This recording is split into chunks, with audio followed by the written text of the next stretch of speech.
నేను కొత్త పెన్ను తెచ్చి ఇక్కడ పెట్టగానే నువ్వే తీసేస్తావు పెన్ను, నువ్వే తీసుంటావు. ఏది పెన్ను అని అడిగాను నా కూతుర్ని. నాన్నగారండి నిజంగానే తీయలేదు నాన్నగారండి, మీ పెన్ను నాకు తెలియదు నాన్నగారండి అంది.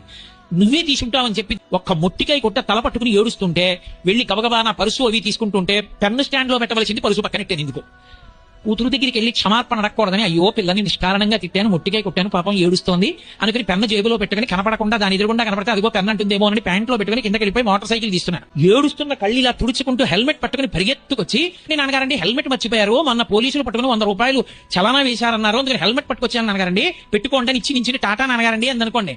ఇప్పుడు నేను ఏమనుకుంటాను, పిచ్చి తల్లిని నిష్కారణంగా నింద చేశాను, మొట్టికాయ కొట్టాను, నా కోసమని హెల్మెట్ పెట్టుకుని నా కళ్ళు ఇలా తుడుచుకుంటూ పరిగెత్తుకొచ్చి నాన్నగారండి నాన్నగారండి అని హెల్మెట్ ఇచ్చి టాటా చెప్తూ ఎలా నించిందో. నీ గుర్తు పెట్టుకు కాజాల ప్యాకెట్ పట్టుకొస్తానా పట్టానా? లౌకికంగా ఒక్క బిడ్డని కన్నా నాకే నేను దాన్ని బాధ పెట్టినా నా మీద ప్రేమతో తిరిగితే కదిలిపోతే, ఎప్పుడో నేను పాపం చేశానని ఇప్పుడు నాకు కష్టాన్ని ఇచ్చి కష్టం ఇచ్చినా రామనామం పట్టుకుని